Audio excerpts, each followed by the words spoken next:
ಪ್ರೀತಿಯ ಸ್ನೇಹಿತರೆ, SN study ಅಕಾಡೆಮಿಗೆ ನಿಮಗೆಲ್ಲರಿಗೂ ಸ್ವಾಗತ ಸುಸ್ವಾಗತ. ವಿಜಯನಗರ ಸಾಮ್ರಾಜ್ಯದ ಮುಂದುವರಿದ ಭಾಗ ಅಂತ ಹೇಳಬಹುದು ಸ್ನೇಹಿತರೆ. ಇಲ್ಲಿ ಎರಡನೇ ದೇವರಾಯ ಸಂಗಮ ವಂಶದ ಅತ್ಯಂತ ಪ್ರಸಿದ್ಧ ದೊರೆಯಾದ ಈತ ಶಾಲಿವನಿಷಕ್ಕೆ 1424ರಿಂದ 1446ರವರೆಗೆ ಆಳ್ವಿಕೆ ಮಾಡಿರ್ತಾನೆ ಸ್ನೇಹಿತರೆ. ಇವನಿಗೆ ಇನ್ನೊಂದು ಬಿರುದಪ್ಪ ಅಂದರೆ ಪ್ರೌಢದೇವರಾಯ ಎಂದು ಪ್ರತಿಪಾದವಾಗಿದೆ. ಅಭಿನವ ದೇವರಾಯ, ಗಜಬೇಟೆಗಾರ ಎಂಬ ಬಿರುದನ್ನೇ ಹೊಂದಿದ್ದ ಪ್ರಸಿದ್ಧ ಸಂಗಮ ವಂಶದ ದೊರೆನೇ ಎರಡನೇ ದೇವರಾಯ. ಈ ಎರಡನೇ ದೇವರನಿಗೆ ಇವನ ಪತ್ನಿಯರೆಂದರೆ ಪೊನ್ನಲಾದೇವಿ ಮತ್ತು ಭೀಮಾಲಾದೇವಿ ಎಂಬ ಪತ್ನಿಯರು ಹೊಂದಿರುತ್ತಾನೆ ಸ್ನೇಹಿತರೆ. ಈತನ ಮಂತ್ರಿಗಳೆಂದರೆ ಲಕ್ಕಣ್ಣ ಮತ್ತು ಮಾದಣ್ಣ ಎಂಬ ಮಂತ್ರಿಗಳು ಸಹ ಇವನ ಜೊತೆಯಲ್ಲಿರ್ತಾರೆ ಸ್ನೇಹಿತರೆ. ಈ ಎರಡನೇ ದೇವರಾಯನ ಸೈನಿಕ ಸಾಧನೆಗಳಂತ ಹೇಳಬಹುದು. ಈತನ ಸಂಬಂಧಿಗಳು ಮತ್ತು ಸಮಾಂತರು ಆದ ರಾಜಮಂಡ್ರಿ ರೆಡ್ಡಿಗಳು ಮೇಲೆ ಒಡಿಸ್ಸಾದ ಗಜಪತಿ ಕಪಿಲೇಂದ್ರ ದಾಳಿ ಮಾಡಿ ವಶಪಡಿಸಿಕೊಂಡನು. ಆಗ ದೇವರಾಯ ಕಪಿಲೇಂದ್ರನ್ನು ಸೋಲಿಸಿ ರೆಡ್ಡಿಗಳಿಗೆ ರಕ್ಷಣೆ ನೀಡಿದ್ದನು. ಈತ ಬಹುಮನಿ ಸುಲ್ತಾನರಾದ 1ನೇ ಅಹ್ಮದ್ ಶಾ ಹಾಗೂ ನಂತರ ಅಧಿಕಾರಕ್ಕೆ ಬಂದ ಅಲ್ಲಾವುದ್ದೀನ್ ನೊಡನೆ ಹೋರಾಟ ಮಾಡಿ ಮುದ್ಗಲ್ ಮತ್ತು ಬಂಕಾಪುರ ಕೋಟೆಗಳನ್ನು ರಕ್ಷಣೆ ಮಾಡಿರ್ತಾನೆ ಸ್ನೇಹಿತರೆ. ಕೇರಳದಲ್ಲಿ ಕೆವಾಲಾನ್ ಕೋಟೆಯನ್ನು ಗೆದ್ದನು. ಇವನ ಸೇನಾನಿ ಲಕ್ಕಣ ದಂಡೇಶ ಸಿಲೋನಿನ ಮೇಲೆ ದಾಳಿ ಮಾಡಿ ಕಪ್ಪು ಕಾಣಿಕೆ ಸಂಗ್ರಹಿಸಿ ದಕ್ಷಿಣ ಸಮುದ್ರಾಧಿಪತಿ ಎಂಬ ಬಿರುದನ್ನೇ ಹೊಂದಿದ್ದನು. ದಕ್ಷಿಣ ಸಮುದ್ರಾಧಿಪತಿ ಬಿರುದನ್ನು ಹೊಂದಿದ್ದ 1ನೇ ದೇವರಾಯನ ದಂಡನಾಯಕ ಯಾರಪ್ಪ ಅಂದರೆ ಅವನೇ ಲಕ್ಕಣ ದಂಡೇಶ ಅಂತ ಹೇಳ್ಬೋದು. ನೇರವಾಗಿ ಕ್ವಶನ್ ಕೇಳ್ತಾರ. ಲಕ್ಕಣ ದಂಡೇಶ, ಇದು ಭಾಳ ಇಂಪಾರ್ಟೆಂಟ್ ಕ್ವಶನ್, ನೆನಪಿಡಿ ಸ್ನೇಹಿತರೆ. ಇವನ ಎರಡನೇ ದೇವರಾಯನ ಸಾಂಸ್ಕೃತಿಕ ಸಾಧನೆಗಳು. ಈತ ಸರ್ವಧರ್ಮ ಸಹಿಷ್ಣುವಾಗಿದ್ದಂದರೆ ಎಲ್ಲ ಧರ್ಮಗಳನ್ನು ಪ್ರೀತಿಯಿಂದ ಕಾಣುತ್ತಿದ್ದನು. ಮುಸ್ಲಿಮರು ಕುದುರೆಯನ್ನು ಪಳಗಿಸುವ ಕಲೆಯಲ್ಲಿ ಹಾಗೂ ಬಿಲ್ಲುವಿದ್ಯೆಯಲ್ಲಿ ಪರಿಣಿತರಾದ್ದರಿಂದ ತನ್ನ ಸೇನೆಗೆ ಸೇರಿಸಿಕೊಂಡನು. ಅಂದರೆ ಸಂಗಮ ವಂಶದಲ್ಲಿ ಅತ್ಯಂತ ಪ್ರಸಿದ್ಧ ಅರಸ ಅಂದರೆ ಎರಡನೇ ದೇವರಾಯ. ಈ ಎರಡನೇ ದೇವರಾಯ ಏನು ಮಾಡ್ತಾನೆ ಅಂತಂದರೆ ಮುಸ್ಲಿಮರನ್ನು ತನ್ನ ಸೈನ್ಯದಲ್ಲಿ ಸೇರಿಸಿಕೊಂಡ ಅರಸ ಅಂತ ಹೇಳಬಹುದು. ಮತ್ತು ಅದೇ ರೀತಿ ಖುರಾನಿನ ಪ್ರತಿಯನ್ನು ತನ್ನ ಸಿಂಹಾಸನದ ಮೇಲಿಟ್ಟು ಆಳ್ವಿಕೆ ಮಾಡುತ್ತಾನೆ ಸ್ನೇಹಿತರೆ. ನೇರ ಕ್ವಶನ್ ಹೇಳ್ತಾನೆ. ವಿಜಯನಗರ ಸಾಮ್ರಾಜ್ಯದಲ್ಲಿ ಖುರಾನಿನ ಪ್ರತಿಯನ್ನು ತನ್ನ ಸಿಂಹಾಸನದ ಮೇಲಿಟ್ಟು ಆಳ್ವಿಕೆ ಮಾಡಿದ ದೊರೆ ಯಾರಪ್ಪ ಅಂದರೆ ಅವನೇ ಪ್ರೌಢದೇವರಾಯ ಅಥವಾ ಗಜಬೇಟೆಗಾರ ಅಂತ ಕರಿತೀವಿ. ಮುಸಲ್ಮಾನರು ಇವನ ಆಸ್ಥಾನಕ್ಕೆ ಬಂದಾಗ ಈ ಖುರಾನ್ ಪ್ರತಿಗೆ ನಮಸ್ಕಾರ ಮಾಡ್ತಿದ್ರು. ಅಂದರೆ ಎರಡನೇ ದೇವರನ ಆಸ್ಥಾನಕ್ಕೆ ಮುಸಲ್ಮಾನರು ಬಂದಾಗ ಆ ಮುಸಲ್ಮಾನರು ಏನು ಮಾಡ್ತಾರಪ್ಪ ಅಂದರೆ ಖುರಾನಿನ ಪ್ರತಿಗೆ ನಮಸ್ಕಾರವನ್ನು ಮಾಡ್ತಿದ್ರು. ಯಾರ ಆಸ್ಥಾನಪ್ಪ ಅಂದರೆ ಅದೇ ಪ್ರೌಢದೇವರಾಯ ಅಥವಾ ಗಜಬೇಟೆಗಾರ ಅಂತ ಕರಿತೀವಿ, ಅಥವಾ ಎರಡನೇ ದೇವರಾಯ ಅಂತ ಕರಿತೀವಿ ಸ್ನೇಹಿತರೆ. ಸ್ವಂತ ಸಾಹಿತ್ಯ ಅಂದರೆ ಎರಡನೇ ದೇವರಾಯ ಸ್ವಂತ ಸಾಹಿತ್ಯ ಸಹ ಆಗಿರ್ತಾನೆ. ಈತ ಸಂಸ್ಕೃತದಲ್ಲಿ ಮಹಾನಾಟಕ ಸುಧಾನಿಧಿ ಅಂತ ಬರ್ತಿರ್ತಾನೆ. ಇದು ಭಾಳ ಇಂಪಾರ್ಟೆಂಟ್ ಕ್ವಶನು. ಮಹಾನಾಟಕ ಸುಧಾನಿಧಿ ಇದು ಯಾವ ಭಾಷೆಯಲ್ಲಿದೆ ಮತ್ತು ಇದು ಯಾರು ಬರ್ತಾರಪ್ಪ ಅಂದರೆ ಪ್ರೌಢದೇವರಾಯ ಮತ್ತು ಸಂಸ್ಕೃತ ಭಾಷೆಯಲ್ಲಿ ಬರ್ತಿರ್ತಾನೆ ನೋಡಿರಿ. ಅದೇ ರೀತಿ ರತ್ನ ಪ್ರದೀಪಿಕಾ ಹಾಗೂ ಬಾದರಾಯಣ ಬ್ರಹ್ಮಸೂತ್ರ ಕೃತಿಗೆ ಬ್ರಹ್ಮಸೂತ್ರ ವೃತ್ತಿ ಎಂಬ ವ್ಯಾಖ್ಯಾನವನ್ನು ರಚಿಸಿರುತ್ತಾನೆ. ಈತನ ಆಸ್ಥಾನದಲ್ಲಿ ಕುಮಾರವ್ಯಾಸ ಎಂಬ ಒಬ್ಬ ಪ್ರಸಿದ್ಧ ಕವಿ ಇರ್ತಾನೆ ಸ್ನೇಹಿತರೆ. ಆ ಪ್ರಸಿದ್ಧ ಕವಿ ಮೂಲ ಹೆಸರಂದರೆ ಗದಗಿನ ವೀರ ನಾರಾಯಣಪ್ಪ ಅಂತ ಕರಿತೀವಿ. ಮಹಾಭಾರತ ಪ್ರಾರಂಭದ 10 ಪರ್ವಗಳನ್ನು ಕುಮಾರವ್ಯಾಸ ಬರೆದಿರ್ತಾನೆ ಕನ್ನಡದಲ್ಲಿ. ಕುಮಾರವ್ಯಾಸ ಭಾರತ, ಗದಗಿನ ಭಾರತ, ಕರ್ನಾಟಕ ಭಾರತ, ಕಥಮಂಜರಿ ಎಂಬ ಕೃತಿಗಳನ್ನೇ ರಚನೆ ಮಾಡಿರ್ತಾನೆ.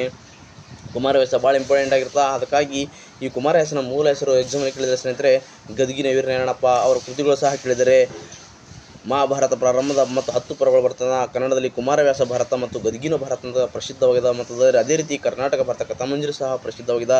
ಲಕ್ಕಣ ದಂಡೇಶ ಇನ್ನೊಬ್ಬ ಅಂದರೆ ಲಕ್ಕಣ ದಂಡೇಶ ಕನ್ನಡದಲ್ಲಿ ಶಿವತತ್ವ ಚಿಂತಾಮಣಿ ಎಂಬ ಕೃತಿಯನ್ನು ರಚಿಸಿದ್ದಾನೆ. ಶಿವತತ್ವ ಚಿಂತಾಮಣಿ ಹಲವಾರು ಬಗ್ಗೆ ಎಕ್ಸಾಮಲ್ಲಿ ಕೇಳಿದ್ದಾನೆ. ಶಿವತತ್ವ ಚಿಂತಾಮಣಿ ಯಾರು ಬರ್ತಾರಪ್ಪ ಅಂದರೆ ಲಕ್ಕಣ ದಂಡೇಶ. ಯಾವ ಭಾಷೆಯಲ್ಲಿ ಅಂದರೆ ಕನ್ನಡದಲ್ಲಿ ಬರೆದಿರ್ತಾನೆ.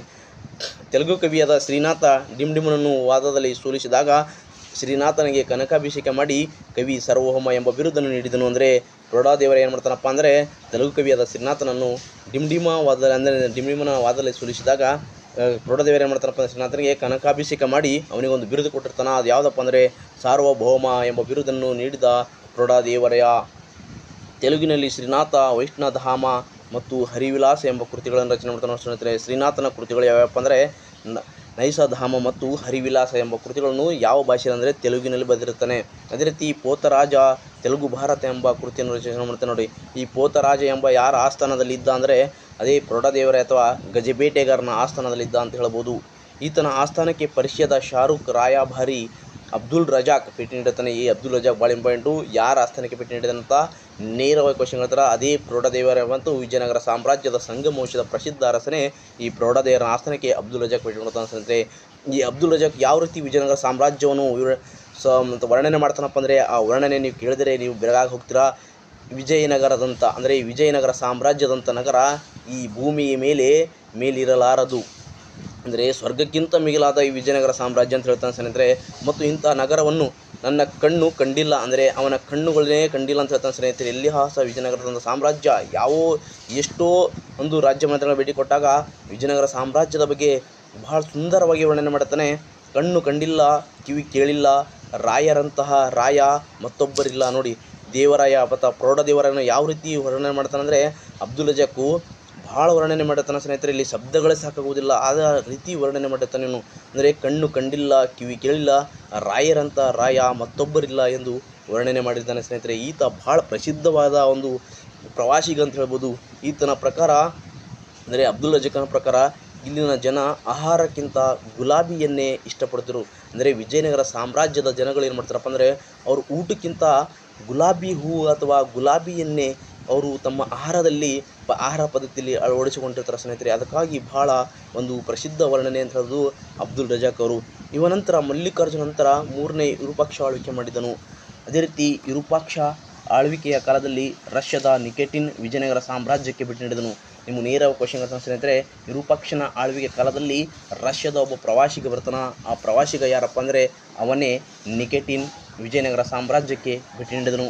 ಈ ಮನೆತನದ ಕೊನೆಯ ದೊರೆ ಪ್ರೌಢರಾಯನ ಆಳ್ವಿಕೆ ಕಾಲದಲ್ಲಿ ಸಾಳುವ ಮನೆತನದ ನರಸಿಂಹ ವಿಜಯನಗರದ ಮೇಲೆ ಮೊದಲ ಬಾರಿಗೆ ಅತಿಕ್ರಮಣ ಮಾಡಿ ಸಂಗಮ ಮನೆತನ ಅಂತ್ಯಗೊಳಿಸಿ ಸಾಳುವ ಮನೆತನವನ್ನೇ ಸ್ಥಾಪನೆ ಮಾಡಿರ್ತಾನೆ ಸ್ನೇಹಿತರೆ.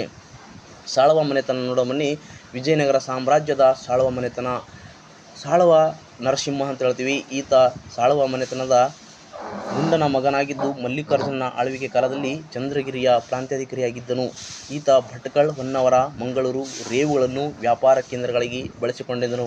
ಅರಬ್ಬರ ಸ್ನೇಹ ಬೆಳೆಸಿ ಅವರಿಂದ ಉತ್ತಮ ಕುದುರೆಗಳನ್ನು ಪಡೆದನು. ಇವನ ಸೇನಾನಿ ತುಳುವ ನರಸನಾಯಕ.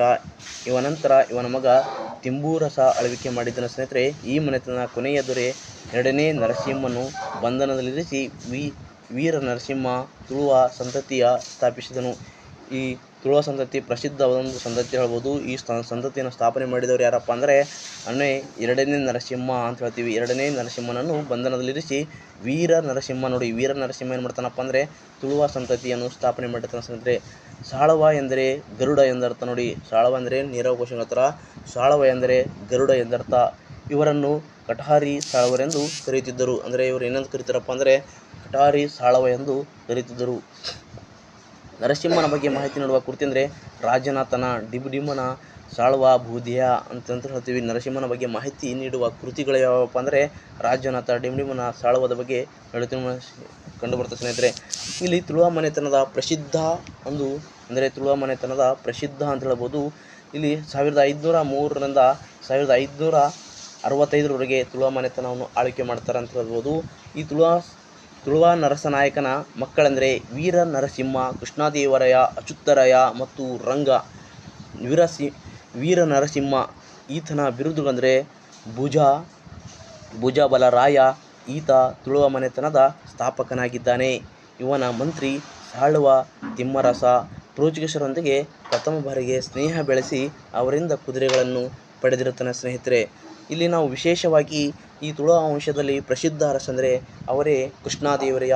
ಈ ಕೃಷ್ಣದೇವರಾಯ ಯಾವ ರೀತಿ ಆಳ್ವಿಕೆ ಮಾಡುತ್ತಾನೆ, ಇವನ ಕಾಲದಲ್ಲಿ ನಡೆದ ಘಟನೆಗಳೇನು ಮತ್ತು ಇವ ಯಾವ ರೀತಿ ಅಧಿಕಾರಕ್ಕೆ ಬಂದ ಮತ್ತು ಇವನ ಕಾಲದಲ್ಲಿ ಯಾರ್ಯಾರು ಭೇಟಿ ಕೊಟ್ಟರು, ಈ ಕೃಷ್ಣದೇವರನ ಬಗ್ಗೆ ಸಂಪೂರ್ಣವಾದ ಒಂದು ಮಾಹಿತಿ ನಾವು ಮುಂದಿನ ಕ್ಲಾಸಲ್ಲಿ ಹೇಳ್ಕೊಡ್ತೀವಿ ಸ್ನೇಹಿತರೆ.